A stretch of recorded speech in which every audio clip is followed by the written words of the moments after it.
Ok, bueno, viene ahora adaptación. Adaptación son todos los cambios que ocurren en el individuo para poder responder a un cambio en el medio exterior. Estas adaptaciones pueden ser de tipo morfológicas, fisiológicas o etológicas. Morfológicas cuando ocurre un cambio estructural en el individuo. Es decir, surge una estructura nueva, un órgano nuevo, por ejemplo, o también se puede perder un órgano. Por ejemplo, en los humanos hay un órgano que tenemos que no cumple con ninguna función, que es el apéndice. Anteriormente sí tenía función por el tipo de alimentación que llevaba, que consumían carnes crudas. Entonces ese órgano se fue adaptando, el humano se fue adaptando y fue perdiendo la función de ese órgano. Entonces, o se puede perder un órgano o se puede formar otro órgano. Eso sería de tipo morfológica. Tenemos adaptaciones de tipo fisiológica, que es cuando se segrega algún tipo de hormona o algún tipo de enzima que no se segregaba antes, con la función de adaptarse a alguna circunstancia. Y una adaptación de tipo etológica es un cambio en el comportamiento para poder adecuarse a un cambio en el medio exterior. Por última característica tenemos la evolución. Los seres vivos son capaces de evolucionar. Estos son cambios que se van dando a largo plazo, no es algo que se observe en el momento, son cambios que se van dando a largo plazo y van produciendo nuevas especies.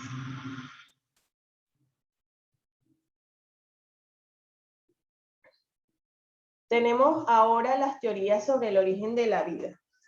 ¿Cómo creen ustedes que surgió la vida? ¿Qué teoría aceptan más ustedes? ¿Cómo creen que surgió la vida? Hay muchísimas teorías, hay unas más nuevas que otras, hay unas más creíbles que las otras. Entonces, ¿cómo creen ustedes? A ver, ¿desde qué punto de vista lo ven que surgió la vida? ¿Cómo surgió la vida?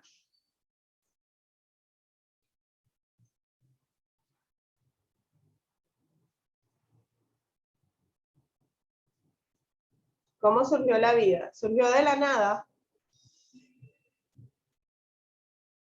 Tenemos varias teorías. Tenemos las teorías idealistas, por ejemplo, tenemos a la generación espontánea propuesta por Platón y Aristóteles. Pero antes de esta generación espontánea está la teoría creacionista. La teoría creacionista es la que dice que venimos de un Dios, de un ser superior que creó todo. Esa es la teoría creacionista. Es parte de las teorías idealistas. Luego tenemos la de la generación espontánea por Platón y Aristóteles, que planteaba que los seres vivos surgieron a partir de materia inanimada, es decir, surgieron de materia inerte. Y ellos planteaban las ideas vitalistas. ¿Qué pasaba aquí? Por ejemplo, Aristóteles decía que del barro surgían las ranas y los sapos. O sea, que surgía del barro, de allí, de una materia que no tiene vida. Planteaban que de trapos sudados surgían ratones, o sea, que de trapos sudados con granos de trigo surgía ratón. Que la vida surgía espontáneamente, surgía de la nada. Por ejemplo, Jean-Baptiste Van Helmont, que fue uno de los seguidores de Aristóteles y Platón, él realizó un experimento donde él colocó una camisa sudada con granos de trigo y observó a los días que salieron ratas de allí. Entonces él tenía la creencia de que esas ratas surgieron por sí solas de esa combinación de la camisa sudada con el trigo. Él creía que eso nació de allí. Y nunca le pasó por la cabeza que fue que las ratas vinieron de otro lugar a comerse el trigo que estaba allí. Pero él creía que era que las ratas nacieron de eso. Luego viene la teoría de la biogénesis. Bio significa vida, génesis significa origen. Esta planteaba o refutaba lo que era la teoría de la generación espontánea. Ella decía que eso no podía ser, que eso era absurdo, que la vida surgiese de la nada, que surgiese de materia inanimada. En primer lugar, Francisco Redi refutó esa idea vitalista, de que la vida surgía de materia inanimada. Y planteó que la vida solo se puede originar de vida preexistente.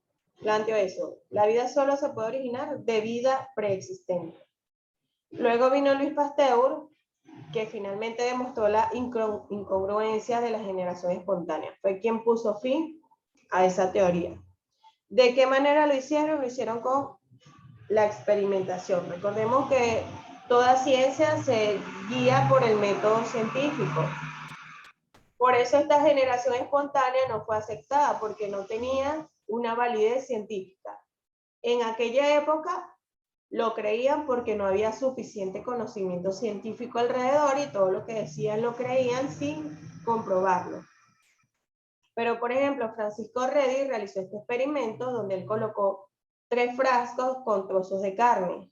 Uno lo dejó abierto completamente, el otro lo cerró herméticamente y en el otro colocó una cubierta de gasa. Entonces, en el primero observó que las moscas se posaban sobre la carne y dejaban sus huevos, de los cuales luego salían larvas y luego se formaban nuevas moscas. En el que estaba tapado herméticamente se mantuvo igual, no hubo producción de vida. Y en el tercero, que colocó la gasa, observó que las moscas dejaban sus huevos allí. Y entonces con esto él demostró eso, que la vida solo se puede originar de vida preexistente, porque en el que estuvo tapado herméticamente, que no tuvo ningún tipo de contacto con las moscas, no surgió nada de vida. Entonces él demostró que para que surgiera vida, tenía que venir otro organismo y posarse sobre él y dejar sus huevos para que se pueda reproducir. Luego, Luis Pasteur realizó un experimento donde él colocó un caldo nutritivo. Este líquido nutritivo contenía sustancias que podían servir de alimento para microorganismos o para algunos insectos. Entonces él los colocó en un balón y su pico, el pico del balón, lo sometió a altas temperaturas para doblarlo. Y le hizo un cuello de cisne, un cuello tipo cuello de cisne. ¿Para qué? Para que cuando entrara el aire, los microorganismos se quedaran depositados aquí en la curva y no lograran pasar hasta ese líquido nutritivo. Entonces solo pasaba el aire sin ningún tipo de contaminación, porque los microorganismos se quedaban en la curva o en el cuello de la entrada del balón. Si él corta este cuello, allí sí los microorganismos, los microbios, entran en contacto con el caldo nutritivo, con el líquido nutritivo, y este se contamina y de allí surgen nuevos microorganismos. Con esto, él terminó de refutar la teoría de la generación espontánea. Pero sin embargo, estos dos experimentos me señalaban que la vida surgía de vida preexistente, de una vida que ya existía, pero no me estaba dando la respuesta, no me estaba diciendo de dónde surgía la vida. Ajá, venía de una vida preexistente, pero ¿y esa vida preexistente de dónde salió? Todavía quedaba la duda. ¿Algún aporte por parte de ustedes para pasar a la otra diapositiva? ¿Algún aporte? Continuamos entonces. Seguimos con las teorías. Tenemos la teoría de la exogénesis. Exogénesis quiere decir afuera. Esto quiere decir que estas teorías planteaban que la vida venía del exterior. En primer lugar tenemos a la teoría cosmozoica. La teoría cosmozoica fue planteada por Liebig y otros que planteaban que en el espacio existían planetas con vida y que los primeros seres vivos llegaron en meteoritos. Es decir, aquí en la Tierra no había vida, sino que eran otros planetas y comenzaron a caer meteoritos y en esos meteoritos venían esos seres vivos. Digamos que venían aferrados a ese meteorito a instalarse en la Tierra. Eso decía la teoría cosmozoica, que la vida venía de otros planetas, que en ellos sí había vida y vinieron a través de los meteoritos. Luego tenemos la teoría de la panspermia, que fue propuesta por Arrhenius, y él decía que en el universo existen gérmenes de vida en reposo. Es decir, él veía a la vida como semillas que estaban en periodo de latencia, como dormidos, esperando encontrar las condiciones adecuadas. Entonces, estos existían en el espacio, en el universo, y llegaban a colonizar la Tierra a través de esporas. Venían en forma de semillas, esporas bacterianas, a colonizar la Tierra primitiva. Entonces él lo veía de esa manera, que en el universo, en el espacio, había vida en reposo, como si fuesen semillas en periodo de latencia, esperando encontrar las condiciones adecuadas para desarrollarse. Viajaron por el espacio como si fueran esporas, hasta que colonizaron la Tierra. Allí encontraron las condiciones adecuadas y se comenzó a desarrollar esa vida. De esa manera se ve en la teoría de la exogénesis, que la vida proviene del espacio. Ya les voy a decir en cuál creo yo, me están preguntando.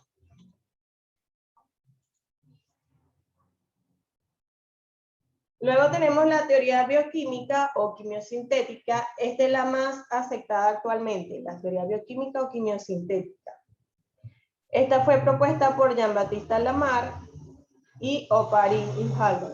Oparin y Haldon realizaron un experimento para demostrar esta teoría. Y Jean-Baptiste Lamarck planteó las leyes que rigen los fenómenos naturales.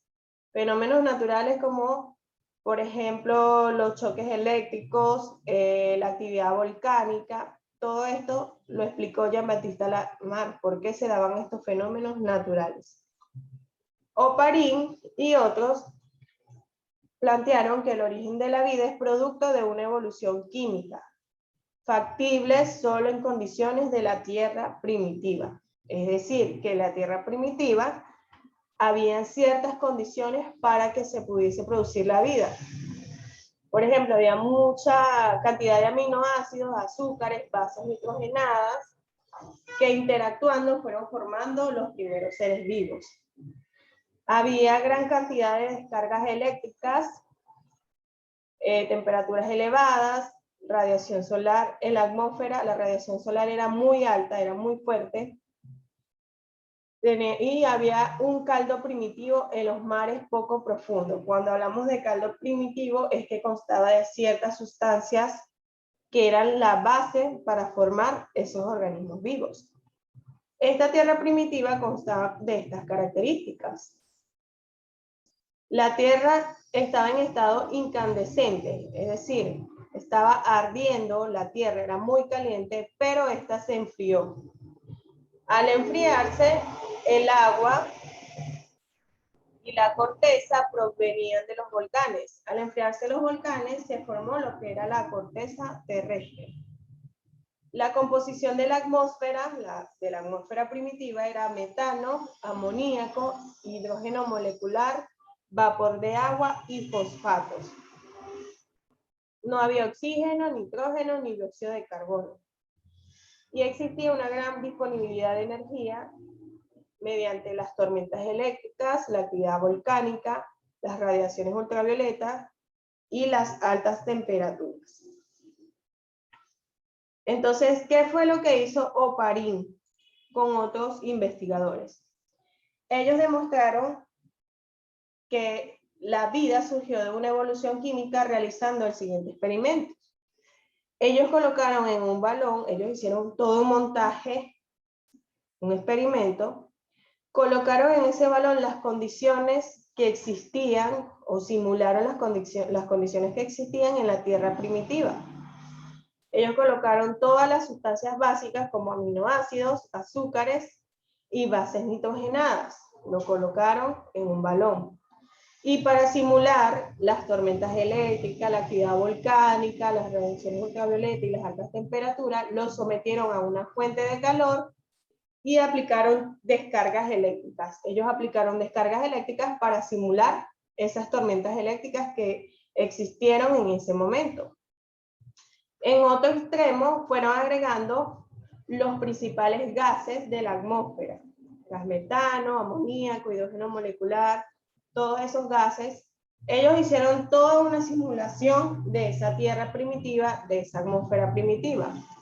Y se observó en el fondo que se formaban moléculas orgánicas. Estas moléculas orgánicas fueron interactuando, fueron reaccionando entre sí hasta ir formando organismos. ¿De qué manera? Por ejemplo, un ser vivo está formado por proteínas. Los músculos están formados por proteínas. Las proteínas están formadas por una cadena de aminoácidos. Una cadena de aminoácidos está formada por bases nitrogenadas. Y esas bases nitrogenadas, ¿qué son? Compuestos orgánicos. Entonces, según este experimento, luego que se expone a los choques eléctricos, a los gases, a la fuente de calor, en el fondo se forman sedimentos que son compuestos orgánicos. Estos van interactuando unos con otros hasta que se van uniendo, van formando aminoácidos, luego proteínas, y así van formando todo un sistema hasta formar un ser vivo. Y con este experimento se demuestra lo que es la teoría bioquímica o quimiosintética, que los seres vivos son producto de una evolución química. ¿De qué manera se dieron esas fases evolutivas o esa fase de evolución química? Primero se formaron las moléculas organogénicas, que es lo que les decía, que según este experimento, con la interacción de todas esas sustancias, se formaba en el fondo, en aquella época, en la tierra primitiva, en el fondo del mar, no en el fondo del mar, en el fondo de las aguas más llanas, o sea, que no eran tan hondas. Allí se puede observar la formación de moléculas organogénicas, que son moléculas orgánicas a partir de las cuales se pueden formar seres vivos. Luego viene la formación de macromoléculas y protobiontes. Cuando hablamos de macromoléculas, es cuando ya se comienza a formar lo que es el ADN. Recordemos que en el ADN nos encontramos con cadenas de bases nitrogenadas, que son moléculas organogénicas. Luego vienen macromoléculas como ADN y ARN. Luego viene la formación de heterótrofos anaerobios, es decir, organismos que necesitaban de otros para nutrirse y que podían sobrevivir sin oxígeno. Luego esto, por el cambio en la atmósfera, por la formación de la capa de ozono, a partir de ellos siguieron evolucionando hasta que se formaron los seres autótrofos, que son los que eran capaces de sintetizar su propio alimento. Allí comienza lo que es la aparición de las algas, por ejemplo. Y luego viene la formación de los heterótrofos aerobios. Ya estos son capaces de respirar, de consumir oxígeno. ¿Por qué? Recordemos que antes no había oxígeno, ya luego que fue evolucionando, se forma la capa de ozono, va apareciendo el oxígeno y ellos tienen la necesidad de evolucionar y ser capaces de consumir oxígeno.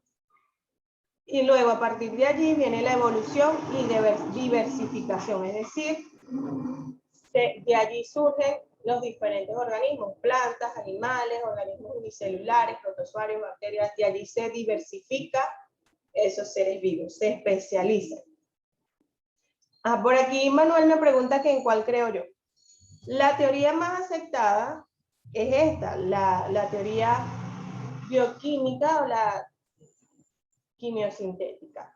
¿Por qué? Porque eso fue comprobado, que a partir de esas sustancias, por la unión de ellas, por la reacción de ellas, se fueron formando organismos. Ya por el proceso de evolución, que es otro punto de la biología, la evolución, se fueron transformando estos seres vivos, pero todo surgió por una evolución química. Esta es la que yo más acepto, la teoría bioquímica o quimiosintética. Pero sin embargo, como estudiante de ciencia que fui, como profesora de ciencia que soy, aún sigo creyendo en la teoría creacionista. ¿Por qué? Porque si bien se dice en esta teoría que venimos de una evolución química por la unión de muchos compuestos orgánicos que habían en esa tierra primitiva, todavía me queda la duda de quién puso esa materia prima en el universo. ¿Quién puso los aminoácidos? ¿Quién puso los azúcares, las bases nitrogenadas? ¿Quién puso esos volcanes? ¿Quién producía esas descargas eléctricas? Entonces, yo creo las dos, en la teoría creacionista y en la teoría bioquímica. Ese es mi punto de vista. Cada quien tiene su punto de vista. A ver, ¿en cuál creen ustedes? Claro, la más absurda de todas es la de Aristóteles, la de la generación espontánea. Porque eso sí es absurdo, que del sudor y el trigo vaya a surgir una rata. La rata iba, pero era comerse el trigo, no era porque nacía de allí. A ver, ¿en cuál creen ustedes?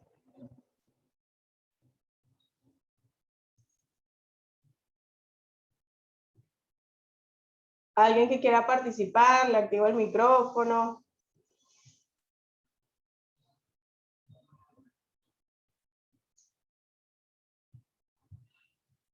Manuel, usted que me preguntó que en cuál creía yo, ¿en cuál cree usted entonces? En la de la bioquímica, me dice Gino. Héctor dice que ninguna teoría lo convence. A cada teoría le falta algo. La bioquímica todavía les faltarían algunas explicaciones que quedan por allí en el aire. Pero de hecho sí es la más acertada. No hay otra que haya llegado a sustituirla. Hasta que no llegue otra que la sustituya, que tenga más pruebas sobre el origen de la vida, pues tocará quedarse con esa.